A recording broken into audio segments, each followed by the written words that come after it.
여러분 안녕하세요. 주식의 소리의 애소리입니다. 주린이 탈출기 벌써 23번째 영상이에요. 사실 주린이 탈출기 영상 업로드를 조금 더 빨리빨리 해드리고 싶은데 영상 주제 선정부터 촬영, 편집까지 가장 많은 고민과 공부가 필요한 부분이라서요. 조금 더딥니다. 그래도 여러분들 주린이에서 최대한 빨리 탈출할 수 있도록 도와드리도록 하겠습니다. 아무튼 이번 영상의 주제는요. 화면 통해서 같이 확인하시죠. 네, 코스피 미 국채금리 안정의 상승 출발. 미 국채금리 급등에 코스피 추락? 요즘 이렇게 시황 기사를 읽다 보면요. 온통 미국 10년물 국채 얘기일 겁니다. 국채금리가 올라서 미국과 한국 주식시장이 불안하다. 국채금리가 안정세를 찾아야 한다. 아니, 국채금리가 오르면 주식시장이 안 좋은 거였어? 왜 반대로 움직이는 거야? 미국의 국채금리는 왜 자꾸 급등을 하는 건데? 이런 질문들이 머릿속을 싹 스치죠. 그래서 나름 좀 공부를 해보려고 기사를 자세히 읽다 보면 이런 얘기가 또 꼭 나옵니다. 채권 금리 상승은 채권 가격 하락을 의미한다. 채권 금리와 채권 가격은 반대로 움직인다. 아니, 이건 또 왜 그런 거요? 여러분들, 이렇게 분명히 알쏭달쏭한 게 한두 개가 아니었을 거라는 생각이 듭니다.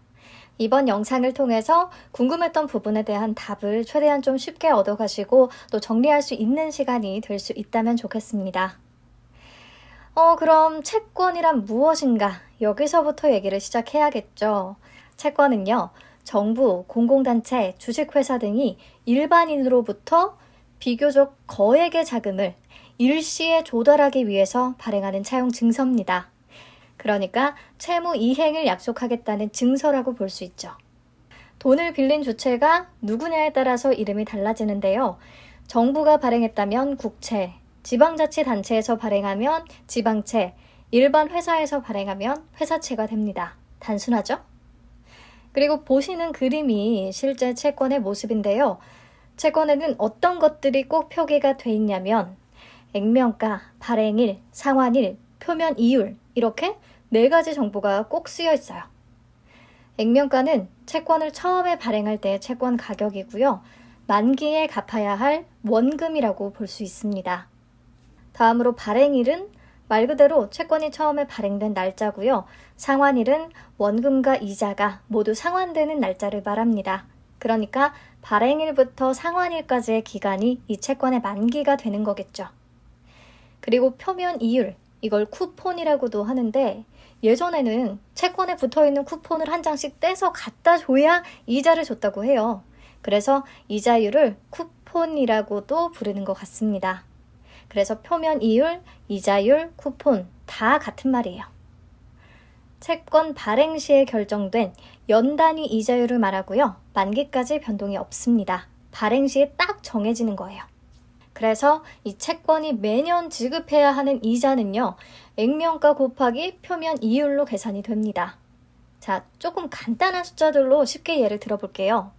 제가 수지라는 친구에게 100만 원을 빌리고 1년 뒤에 갚겠다고 차용 증서를 썼습니다. 표면 이율은 5%를 약속했고요. 그럼 수지가 이 채권을 통해서 앞으로 받을 돈은 얼마가 되죠?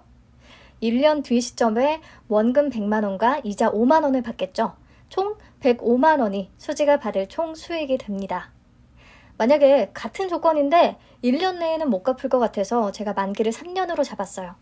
그렇다면 수지가 받을 총 금액은 1년째 되는 날에 이자 5만 원, 2년째 되는 날에 이자 5만 원, 3년 만기에는 원금 100만 원과 이자 5만 원까지 총 합해서 그래서 총 115만 원을 받게 될 겁니다. 어때요? 채권의 기본 구조 전혀 어렵지 않죠? 그래서 기본적인 특성을 여기까지 정리를 해보면 채권은 매수하는 시점에 앞으로 이 채권을 통해서 받게 될 수익금이 얼마인지가 확정이 된다. 왜냐? 표면 이율이 발행 시점에 정해져 있으니까 매년 받을 이자를 미리 구해볼 수가 있잖아요. 고정된 이자를 정해진 시점에 받는다고 해서 고정금리 상품이라고 하고요. 그래서 대표적인 안전자산으로 꼽힙니다. 그리고 채권을 샀다고 해서 무조건 만기까지 보유하고 있어야 하는 거 아니고요. 시중에서 또 사고 팔고 유통이 가능합니다. 그러니까 만기까지 돈이 묶이는 상품이 아니에요. 네, 여기까지 기본 개념과 특성을 살펴봤는데 아직 채권 금리에 대한 개념이 안 나왔죠? 채권 금리는 앞에서 말한 채권 이자율과 같은 건가요? 보통 그렇게 생각하실 수 있는데 아닙니다. 채권 금리는 채권 수익률과 같은 개념이고요. 채권에 투자해서 실현할 수 있는 실질적인 수익률을 말합니다. 그렇다면 채권 수익률이 높으면 당연히 채권 가격도 비싸야 맞는 거 아니야? 수익률이 높은 거니까? 라는 생각이 당연히 드는데 왜 채권 가격과 채권 수익률, 즉 채권 금리는 반대로 움직인다는 걸까요? 네, 그럼 지금부터 쉽게 설명을 한번 드려볼게요. 다시 앞에 예를 끌어왔고요. 이 경우의 수지의 채권 수익률은 어떻게 될까요? 이 채권 투자를 통해서 기대할 수 있는 총 수익금은 105만 원이고 수지가 투입한 원금은 100만 원이니까 105만 원 나누기 100만 원 한 다음에 1을 빼고 100%를 곱하면 수익률은 5%가 나옵니다. 5% 기억해 주시고요. 근데 얼마 뒤에 경기가 계속 안 좋아지면서 기준금리가 확 떨어져 버렸어요. 그렇다면 5% 확정 이자를 주는 채권에 대한 수요 당연히 높아지겠죠. 그래서 은지라는 사람이 나타나서 이 채권을 2만 원 더 붙여서 102만 원에 사겠다고 합니다. 그럼 은지의 채권 수익률은 어떻게 될까요? 총 수익금은 똑같아요. 왜냐하면 액면가, 표면 이율은 정해져 있으니까. 그러면 105만 원 나누기 102만 원 한 다음에 빼기 1 곱하기 100 다시 해주면 채권 수익률, 채권 금리를 구할 수 있죠.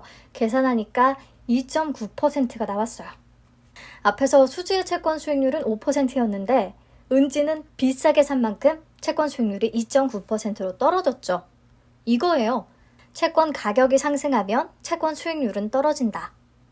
여기까지 다시 정리를 해보면 채권의 액면가와 표면 이자는 고정이지만 채권 가격과 채권 수익률은 앞의 예에서 봤듯이 시장 상황을 반영해서 매일 시시각각 변한다. 그런데 액면가, 표면 이자에 따라서 만기까지 거둘 수 있는 이익이 딱 확정이 되어 있기 때문에 이 채권을 싸게 살수록 채권 수익률, 즉 채권 금리는 올라가고 채권을 비싸게 살수록 채권 금리는 낮아진다. 여기까지 쉽게 이해하셨을 거라고 생각을 할게요. 그렇다면 채권 가격은 왜 변하는지, 어떨 때 어떤 방향으로 움직이는지 같이 보도록 할게요. 채권도요, 다른 모든 상품들과 마찬가지로 수요, 공급 원리에 의해서 가격이 결정됩니다. 당연히 수요가 공급보다 많다면 가격은 올라가고 수요보다 공급이 많다면 가격은 떨어지겠죠. 근데 채권의 공급량은요, 사실 특별한 경우를 제외하면 큰 변동은 없어요. 정부가 경기 부양을 위해서 채권을 대규모로 발행하는 그런 상황을 빼고는요. 근데 채권 수요는 기준 금리에 큰 영향을 받습니다. 어떻게 영향을 주는지 보세요. 같은 예시를 또 가져왔어요. 액면가 100만 원, 표면이율 5%인 채권을 기준금리가 3%일 때 발행을 했어요. 기준금리는 3%인데 채권의 고정이자율이 5%라면 충분히 매력적이죠. 근데 며칠 뒤에 기준금리가 갑자기 7%로 인상이 됐습니다. 비현실적이기는 한데 개념 설명 위해서 그렇게 잡았으니까 그냥 감안해 주세요. 기준금리가 7%까지 올랐다면요, 이후에 발행되는 채권의 표면 이자율도 당연히 높아지겠죠. 그렇지 않다면 그냥 은행에 예금하지 못하러 채권에 투자를 하겠어요. 그래서 표면 이율을 8%까지 높여서 B라는 채권이 새로 발행됐다고 해볼게요. 아니 그러면 사람들은 기존 채권 A를 사려고 하겠습니까? 당연히 안 사죠. B 채권을 지금 시장에서 바로 사면 훨씬 높은 이자를 받을 수 있는데 A 채권을 뭐하러 사겠어요? 그래서 A 채권의 수요가 낮아지니까요, 가격 당연히 떨어지게 됩니다. 그러니까 결론적으로 기준금리가 높아지면 기존 채권의 가격은 떨어진다라고 정리를 해볼 수 있겠죠? 네, 여기까지만 잘 공부를 하셔도 채권 관련해서 주요 내용은 다 파악을 하셨다라고 볼 수 있겠는데요. 근데 제가 설명하는 과정에서 굉장히 단순화시켜서 수익률을 계산하고 그랬는데 사실은 채권 수익률, 채권 가격 구하는 식은 엄청 복잡하거든요. 그걸 굳이 우리가 정확히 알 필요는 없고요. 이렇게 기본 메커니즘만 이해를 해주시면 되겠습니다. 자, 그럼 넘어가서요. 최근에 미국 국채 금리는 왜 이렇게 급등을 했는지, 이게 왜 주식시장에 악재로 작용하는 건지 살펴보면서 마무리하도록 하겠습니다. 미국 10년물 국채가 급등한 이유는요. 그냥 한마디로 인플레이션 우려 때문이다 라고 답을 할 수 있는데요. 인플레이션이란 통화량 증가로 화폐 가치가 하락하고 모든 상품 물가가 전반적으로 꾸준히 오르고 있는 경제 현상을 말하죠. 이 인플레이션이 발생하는 원인에는 크게 두 가지, 수요 인플레이션과 비용 인플레이션이 있는데, 수요 인플레이션은 시중에 돈이 많이 풀리면서 사람들 수중에 돈이 많아지고 그래서 소비가 늘어나면서 물가가 상승하게 되는 것을 말하고요. 비용 인플레이션은 제품의 생산 비용이 오르면서 제품 가격도 같이 올라서 전반적으로 물가가 오르게 되는 것을 말해요. 근데 미국의 경우에 이 두 가지 원인이 다 겹치면서 인플레이션 우려가 더 심화된 거예요. 바이든 대통령이 대규모 추가 경기 부양책을 통과시켰잖아요. 그럼 시중에 돈이 더 많이 풀리게 되면서 사람들의 소비가 엄청 늘어날 것이다 라고 생각을 하게 되는 거죠. 게다가 백신 보급으로 인해서 경제 회복 속도도 더 빨라질 것이라고 전망이 되고요. 그런데다가 경기 회복 기대감에 원유, 구리, 곡물 이런 원자재 가격도 막 급등했잖아요. 그러니까 수요 측면 그리고 비용 측면에서 모두 인플레이션에 견인하고 있다. 인플레이션이 예상보다 더 빨리 나타날 것이다. 이렇게 된 거죠. 근데 인플레이션 우려가 왜 국채 금리를 올리냐고요? 사람들이 물가 상승에 대한 걱정이 크고 물가가 빨리 상승할 것이라고 생각을 하고 있는 거니까 채권에 대한 수요가 감소하게 되거든요. 왜냐면 채권은 미래에 얻을 수 있는 수익이 현 시점에 고정되잖아요. 근데 물가가 막 오르면서 화폐 가치가 떨어진다면 현재 발행된 채권의 고정 수익도 가치가 그만큼 떨어지겠죠.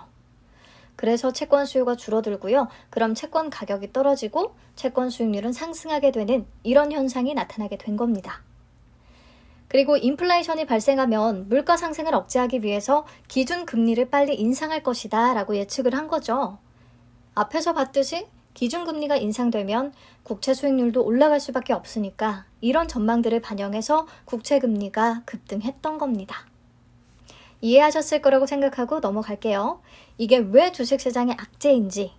첫째, 기준금리가 올라가면 시중금리도 올라가게 되고 그러면 B2를 쓴 개인 투자자들과 투자를 위해서 돈을 빌려야 하는 기업의 이자 부담이 높아진다. 네, 이렇게 개인과 기업 둘 다 힘들면 주식시장이 좋을 리가 없죠. 그리고 둘째, 국채 수익률이 높으니까 자금이 주식에서 채권으로 이동하게 됩니다. 굳이 위험한 주식에 투자할 필요가 없는 거죠. 그리고 셋째, 특히 성장주들은요. 한창 성장해야 하는 기업들이기 때문에 투자가 많이 이루어져야 한단 말이죠. 근데 자금 조달 비용이 높아지니까 기업 전망에 문제가 생기는 거죠. 그래서 낙폭이 더욱 커집니다. 마지막으로 다른 나라보다 미국 국채의 수익률이 높다 보니까 미국 국채에 대한 매력이 증가하고 그래서 한국 채권에 투자하는 것보다 미국 채권에 투자하는 것이 유리해진다면 미국 채권 투자를 위해 달러 수요가 증가하게 되잖아요. 그래서 달러 가치가 상승하고 그러면 외국인의 자금이 유출될 가능성이 생기겠죠. 수급 측면에서도 부정적인 영향을 주게 됩니다. 이런 다양한 요인들이 복합적으로 얽히면서 주식시장에 악재로 작용을 하게 되는 거예요. 여기까지 진짜 숨가쁘게 달려왔는데 알찬 정보가 됐을지 모르겠어요. 채권 뽀개기, 채뽀 가능하셨을지 모르겠네요. 오늘 배운 내용들로 앞으로는 좀 기사 읽으시면서 어렵거나 걸리는 부분 없이 이해하실 수 있었으면 좋겠고요. 오늘 새벽에 FOMC 결과를 보니까 다행히 시장에서 예상했던 수준에 부합하는 내용들이 발표됐더라고요. 그래도 제로금리 기조는 2023년까지 유지될 것이다.